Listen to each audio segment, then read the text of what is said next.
Bonjour. Professeur Kodjo Laurent Edjeoublem, maître de conférence en économie internationale et mondialisation à l'Université de Lomé. Cette vidéo est une préparation de la marche, de la manifestation qui a lieu aujourd'hui et dimanche. Une manifestation comme un combat spirituel. Un combat spirituel pour vaincre l'ennemi sur le plan spirituel. Car nul n'ignore que Dieu a créé d'abord spirituellement chaque chose avant sa manifestation physique. Lorsque Adam et Ève étaient dans le jardin, tant qu'ils n'avaient pas mangé le fruit interdit, ils n'avaient point de sang qui circulait en eux. Ils ne pouvaient engendrer. Ils étaient donc créés spirituellement avant d'être manifestés physiquement dès qu'ils ont pris le fruit interdit. Tout le monde le sait clairement que nous sommes faits de corps et d'esprit, puisque dans Genèse 2:7, il est dit que Dieu forma l'homme de la poussière et souffla dans ses narines un souffle de vie, et l'homme devint une âme vivante ou un homme vivant. Et par conséquent, l'homme est composé de l'esprit et de la chair.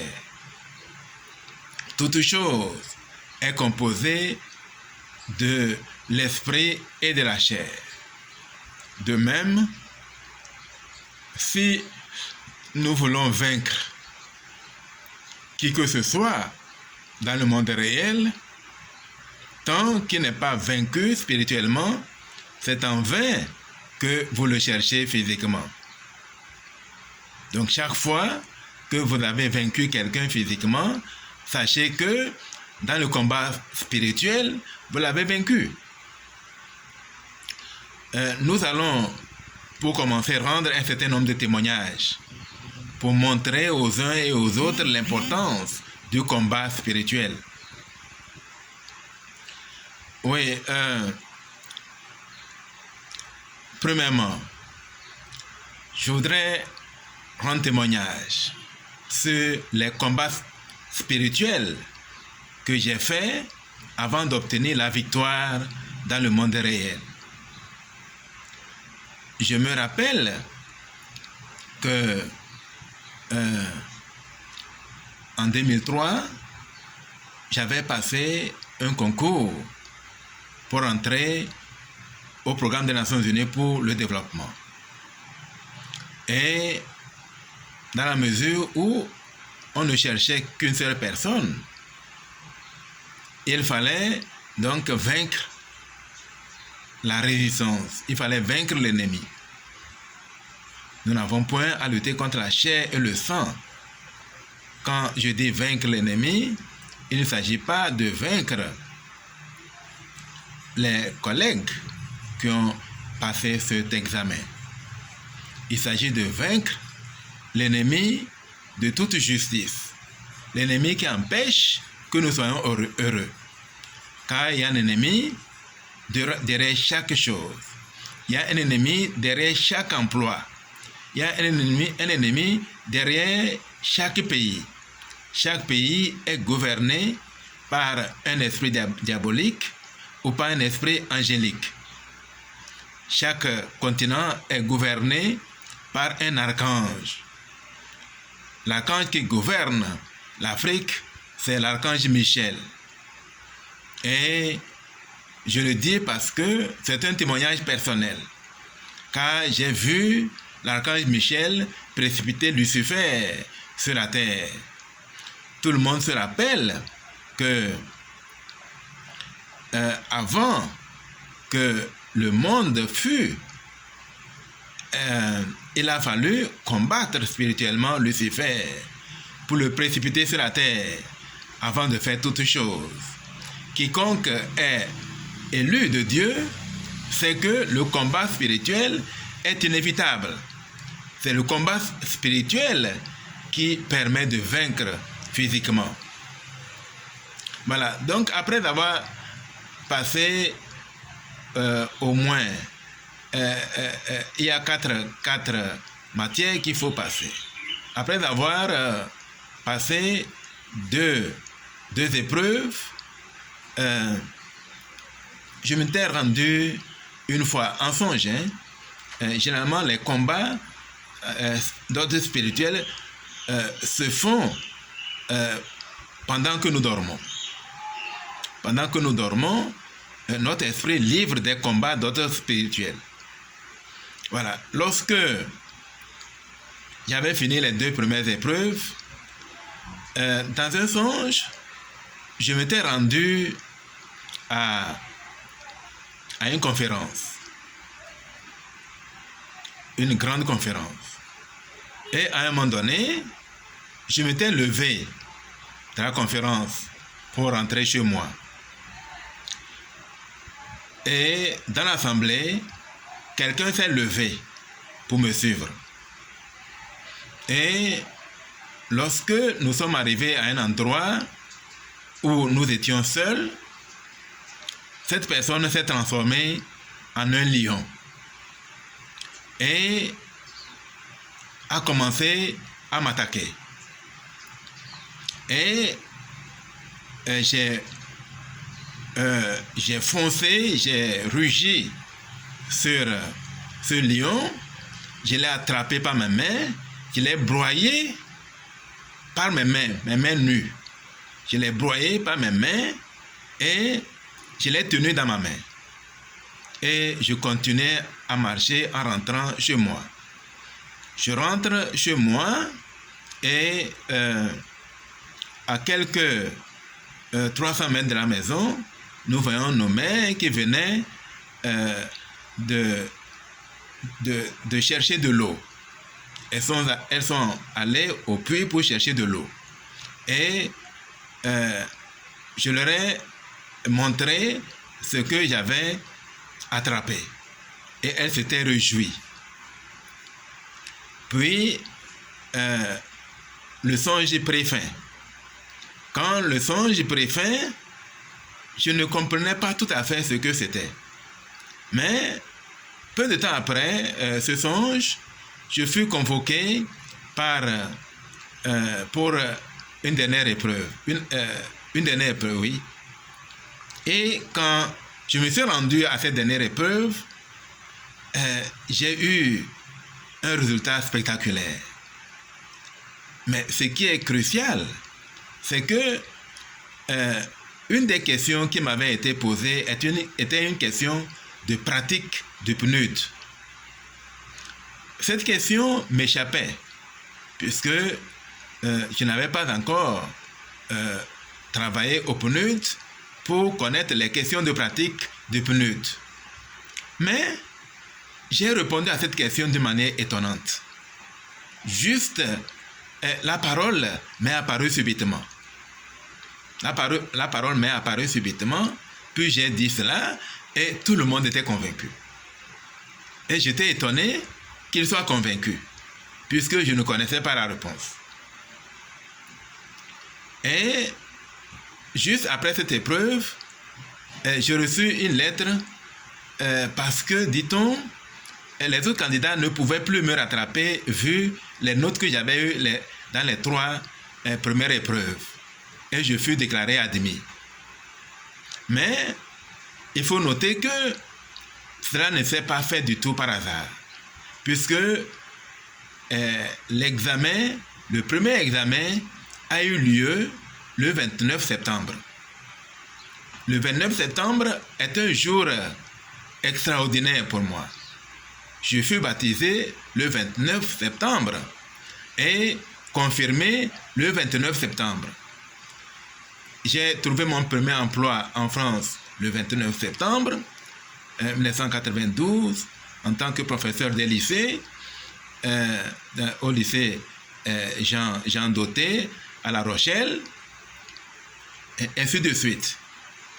Et dans tous ces cas, il y a eu un combat d'ordre spirituel où j'ai remporté la victoire.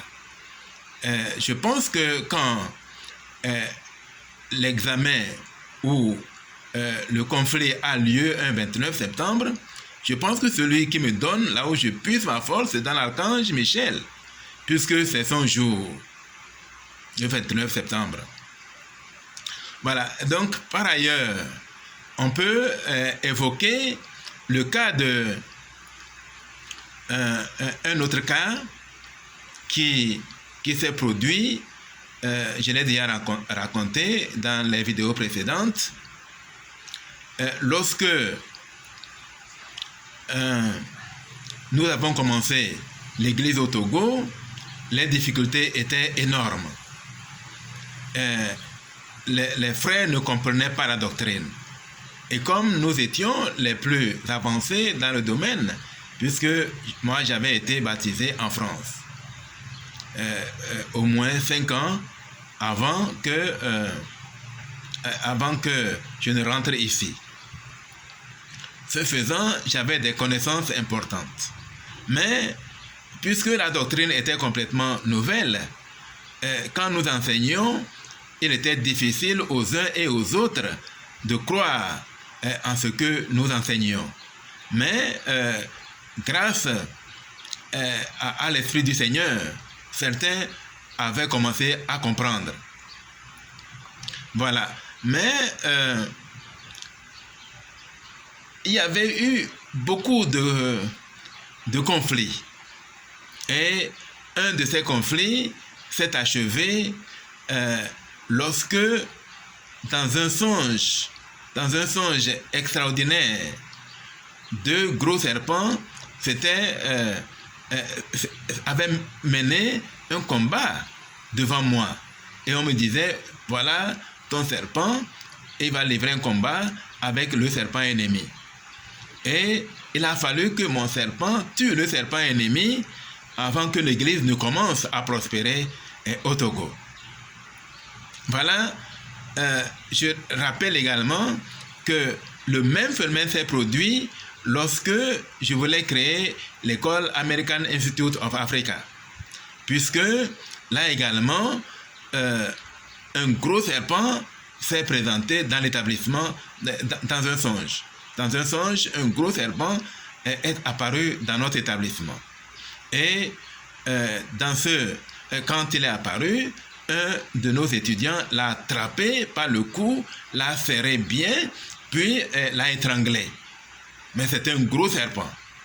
Et quand il l'a étranglé, il l'a éventré.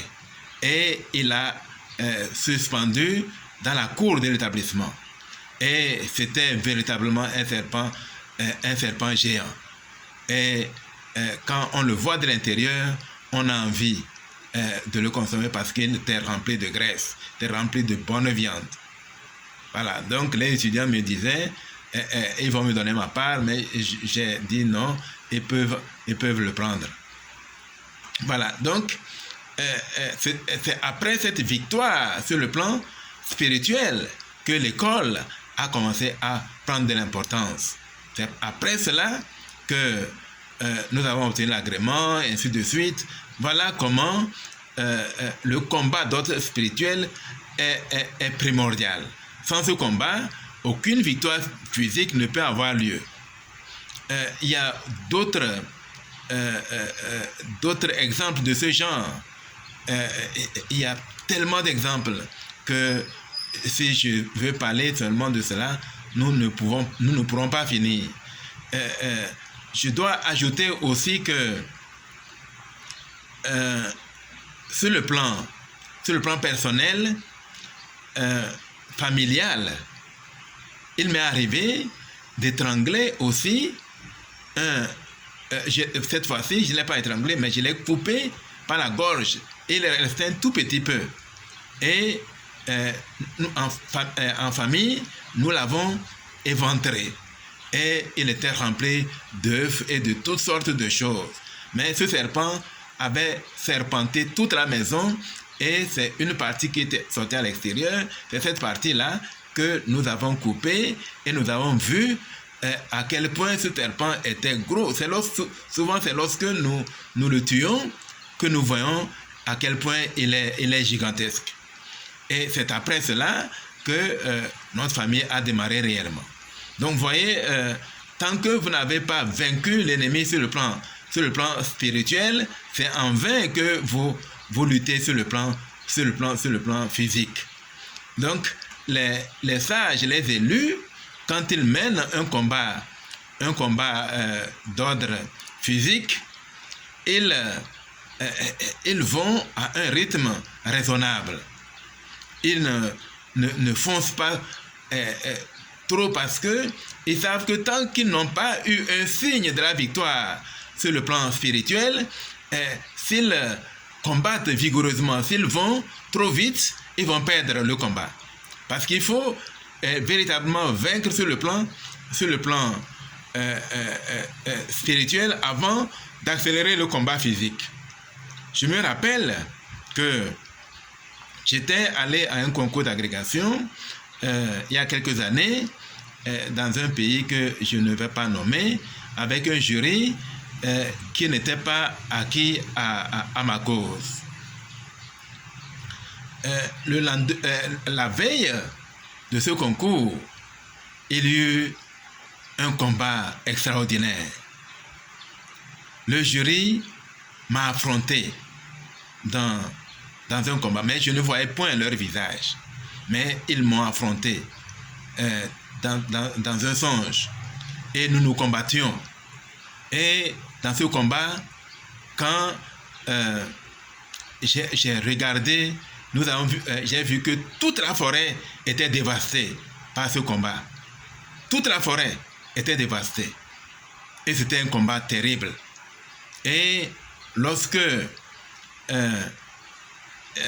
j'étais arrivé à la fin de la forêt, une tante m'est apparue pour m'appeler. Kodjo, oh, tu vas te tuer. Voilà, tu les as gagnés. Voici, ils sont partis. Voici ce que ma tante m'a dit. Tu les as gagnés, mais ils sont partis. Et je m'étais réveillé en me disant, que veut dire ce songe? Je les ai gagnés, mais ils sont partis. Voilà. Donc, mais ce concours ne s'est pas bien terminé. Mais nous voyons bien le résultat de ce combat, puisque ma tante m'est apparue pour me dire, tu les as gagnés, mais ils sont partis. Cela veut dire que j'ai obtenu le bon résultat, mais ils ne me l'ont point accordé. Comme je vous l'ai dit précédemment, quand quelqu'un me vole quelque chose, il est destiné à la mort. Quand quelqu'un m'a volé quelque chose, il est destiné à la mort. Car tout ce que le Seigneur m'a donné est à moi. Quand quelqu'un le prend, c'est la meilleure façon pour cette personne de mourir. Oui. Quand nous avons quitté le lieu du concours, nous étions arrivés et malgré que j'étais vraiment déçu, progressivement j'ai récupéré et surtout ce songe me donnait de la joie.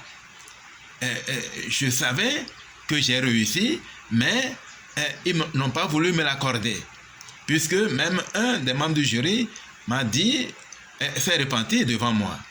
Il a dit que,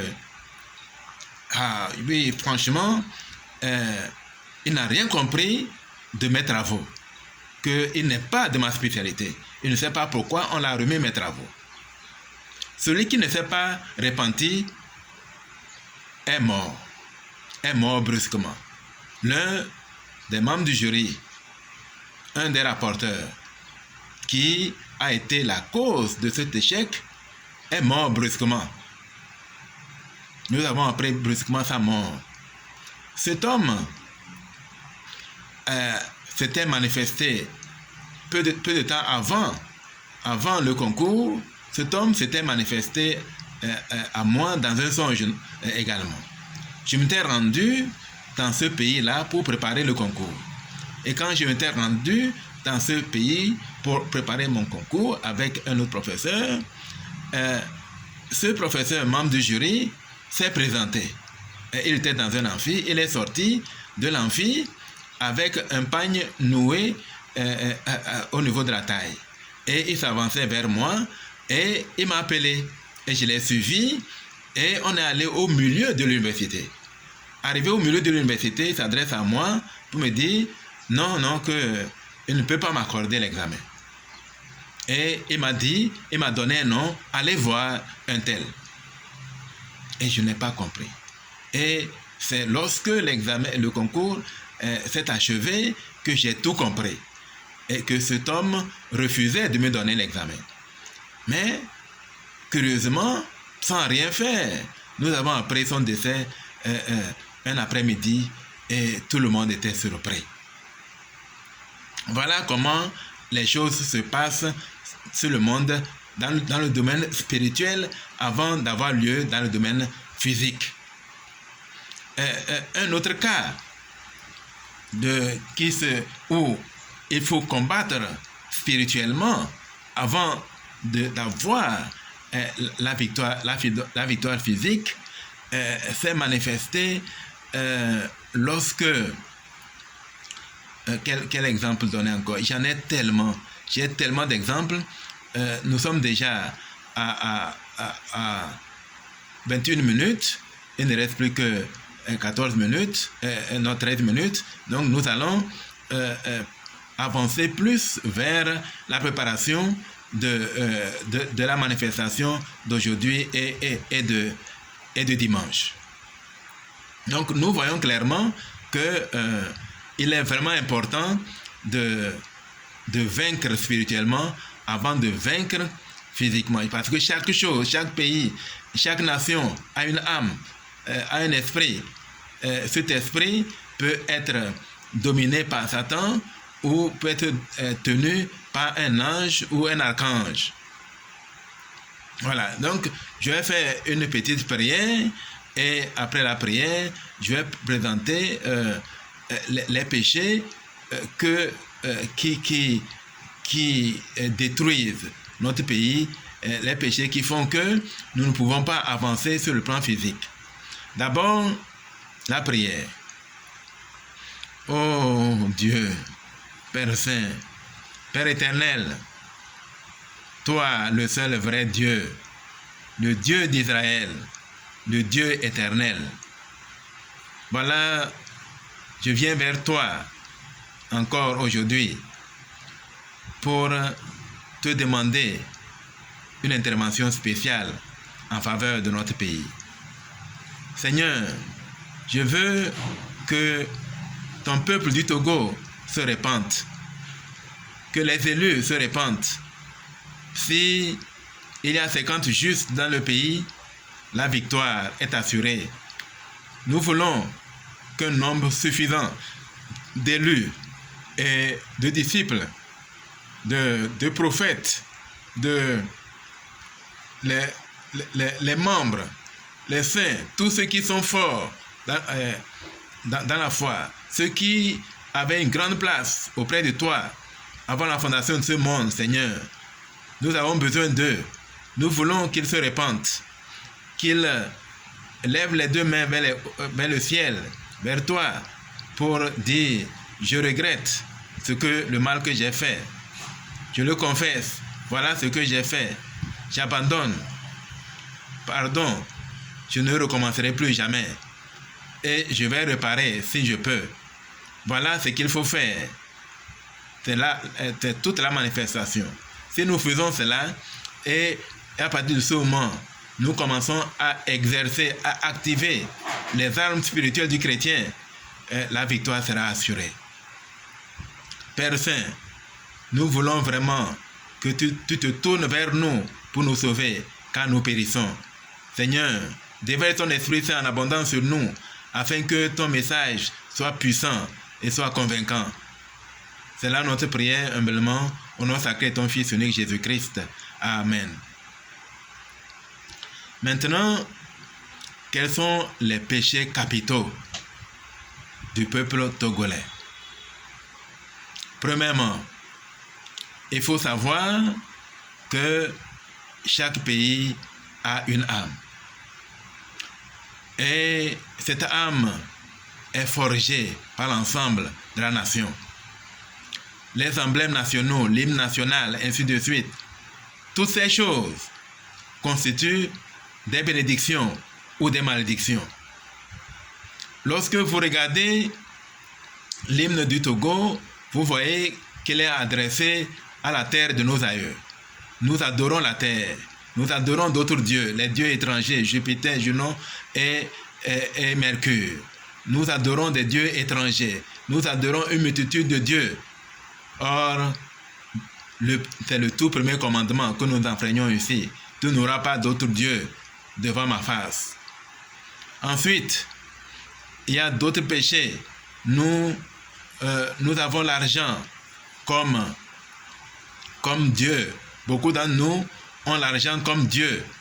Beaucoup d'entre nous adorent les fétiches, les fétiches, les vaudous et autres. Et ce faisant, nous allumons par ce biais la colère de Dieu. La colère de Dieu est allumée contre le Togo pour toutes ces choses. Nous sommes désunis. Il y a trop de tribalisme dans le pays. L'homme du Nord se croit dans son droit de manifester sa force afin qu'il soit craint. C'est un péché grave, car en le faisant, il verse le sang souvent innocent. L'homme du Sud est souvent orgueilleux et se croit supérieur. Et de ce fait, il humilie ou il a humilié pendant des décennies l'homme du Nord. Et ce faisant, Dieu l'a maudit. Il doit se repentir par rapport à cela. L'homme du Nord a accepté l'homme du Sud, car il parle sa langue, il prend ses noms, et ainsi de suite. Il se marie aussi plus facilement. Voilà, donc à ce niveau, c'est la parité. Mais l'homme du Sud ne prend point les noms ou ne parle point la langue du Nord. Et ce faisant, il a du mépris pour l'homme du Nord. Et ce faisant, c'est une désunion, ce n'est pas une nation. Nous sommes tribalisés.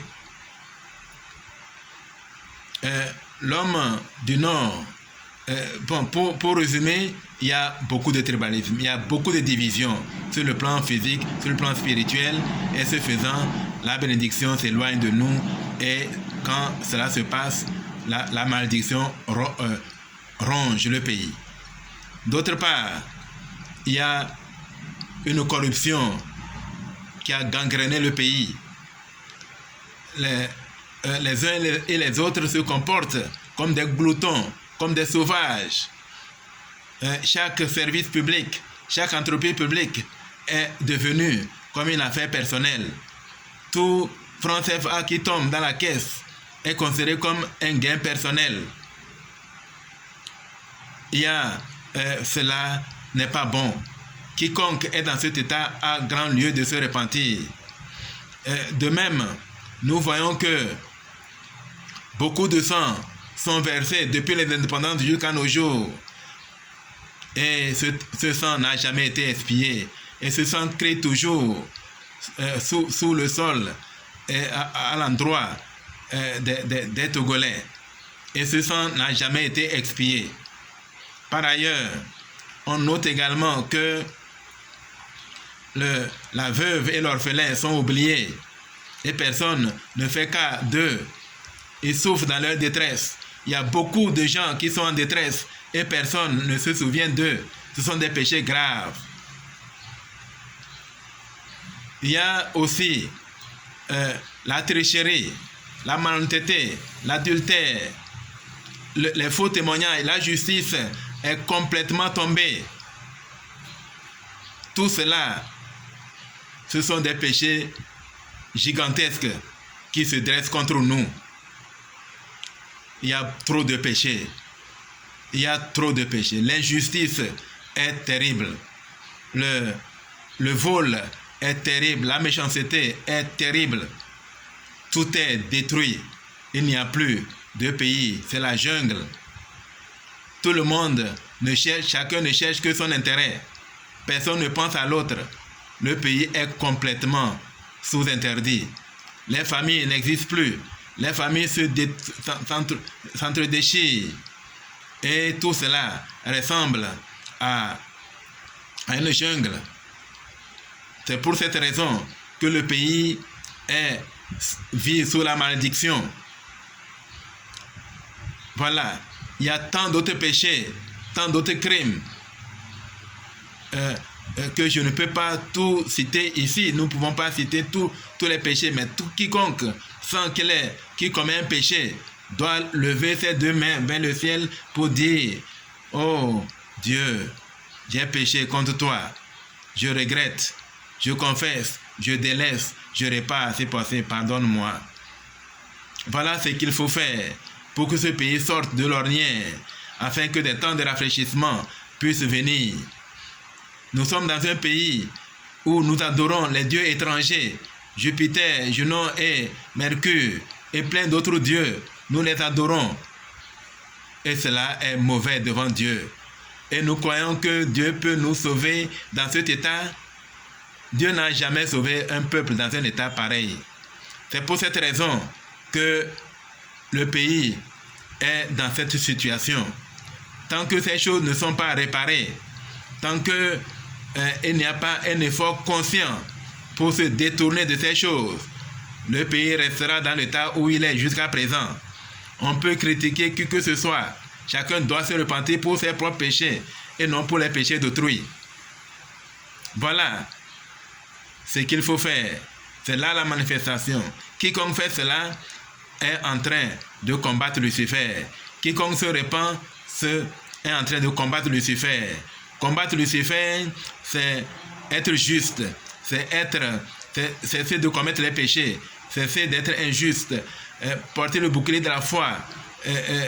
La vérité dans notre cœur doit triompher. Ce sont toutes ces choses qui rendent le pays fort. Et tant que le pays ne fait pas ces choses, il périra. Voilà la première étape des confessions qu'il faut faire au nom de Jésus-Christ. Amen.